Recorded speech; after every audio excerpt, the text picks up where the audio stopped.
Hi, I'm Gavin Walker, and I'm from GavinW25. A father and son sit on a rock, overlooking their vast land.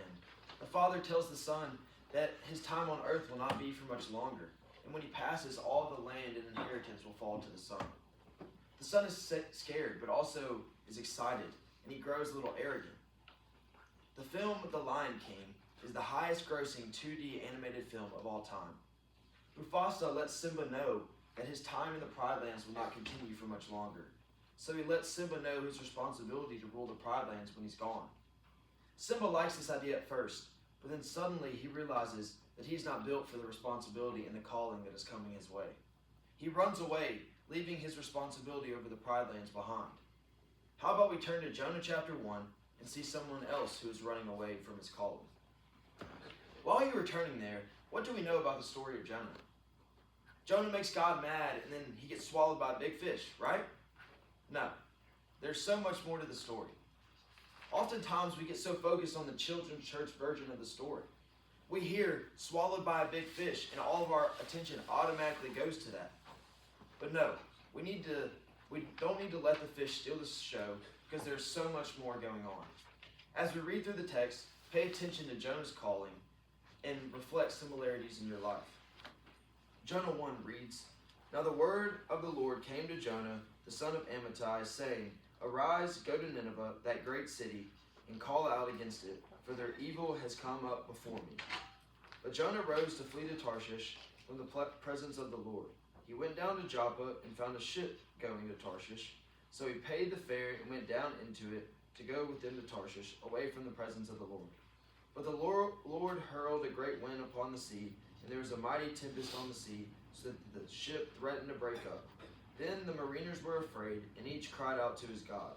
And they hurled the cargo that was in the ship into the sea to lighten it for them. But Jonah had gone down into the inner part of the ship, and had lain down and was fast asleep. So the captain came down and said to him, What do you mean, you sleeper? Arise and call out to your God. Perhaps God will give a thought to us that we may not perish." See, when the Lord tells Jonah to rise and go to Nineveh, Jonah has no desire to do that whatsoever. He hates the Ninevites. They are treacherous people, and Jonah has nothing but anger and resentment towards them. He knew that if he went and preached to the Ninevites and they somehow repented, then they would be saved and be given a second chance. Jonah doesn't answer God's calling and the responsibilities given to him. He actually runs away from it. He wants to stay in his comfort zone where he doesn't have to deal with his enemies. In the first 3 verses, we see the repetition of the phrase, away from the presence of the Lord.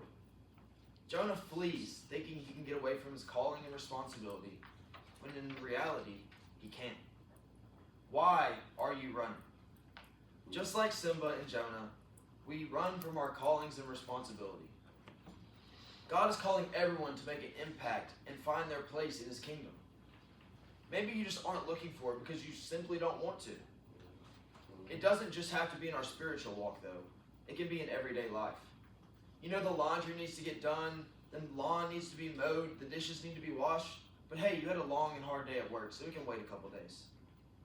Running from these responsibilities, just like running from the Lord, only takes you down. We see repetition in the text of words like down and deep, which symbolizes that Jonah is falling and decreasing spiritually.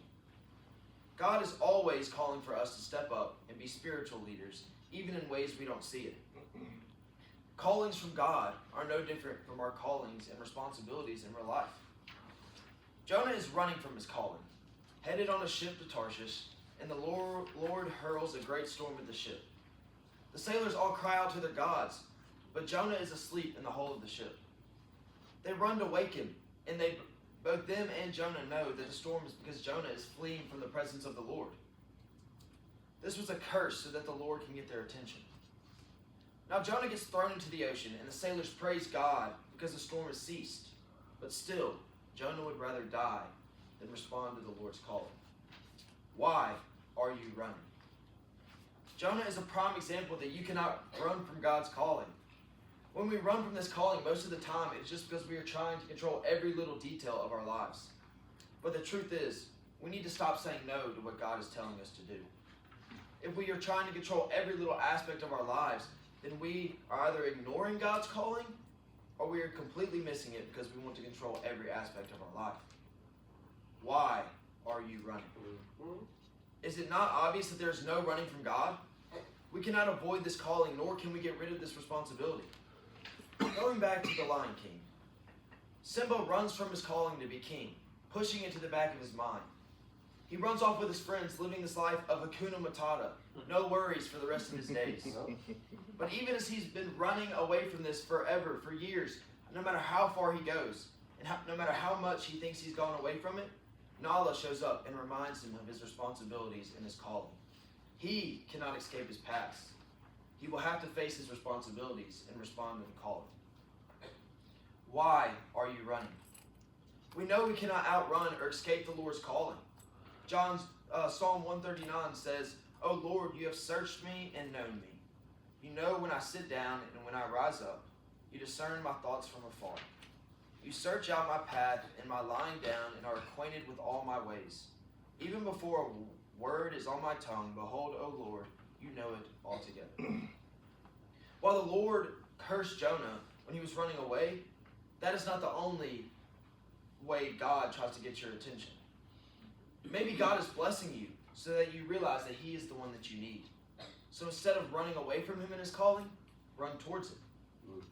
But church, if we're being honest, there's something way deeper here going on with Jonah. Maybe it's not just the fact that he hates the Ninevites. There's something deeper within him that is keeping him from listening to his calling. I fear it's the same way with us. What is keeping you from answering God's call? Is it your pride? Is it how you will look to others? Or maybe it's the fact that you were so caught up in your worldly position and you're not willing to give it up and follow the Lord wholeheartedly. Following the Lord is not easy, but the Lord is calling you to answer Him. He is calling you to be a spiritual leader and spread the word. We learned this week that the leading cause of atheism is Christians that claim to be spiritually minded on Sunday, but then are worldly driven throughout the rest of the week. Other people see our actions and that are indifferent to theirs, and they see no reason to believe in our God because we act the same way they do. I know it is hard to let go and to fully submit to God's calling. It is very easy to get caught up in the worldly things that make our life feel good and complete. But that's like getting a milkshake at Chick-fil-A instead of getting extra nuggets or another sandwich. While the shake's taste is amazing and makes you feel great, it will not last long and it won't fulfill your hunger like the extra chicken will. What I want you to do is acknowledge what is holding you back from running towards God's calling. Take a moment and really think about whether it is worth suffering and living a life of emptiness. The worldly ways that you are choosing over our spiritual responsibilities leave us empty and unfulfilled. We turn to these ways thinking they will make us feel good about ourselves and like we are worth something. But you and I know that is not the truth. Maybe you smoke this, you drink that, you hang out with these people, you lie to that person. You do that thing that you think will fulfill you. But in the end, you still feel empty. Let me tell you what never leaves you empty. And that is the love and the grace of God. It fills you up and makes you feel like you are able to pour your all into everything you do. There is no greater feeling than realizing that you are on the right track of fulfilling God's calling for you. So leave your baggage behind. Stop running from your callings and responsibilities. The Lord will not stop pursuing you even if you are running from Him. But there is no reason to take advantage of that. I've asked the question, why are you running?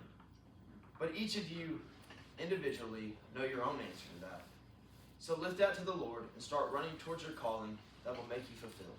Thank you.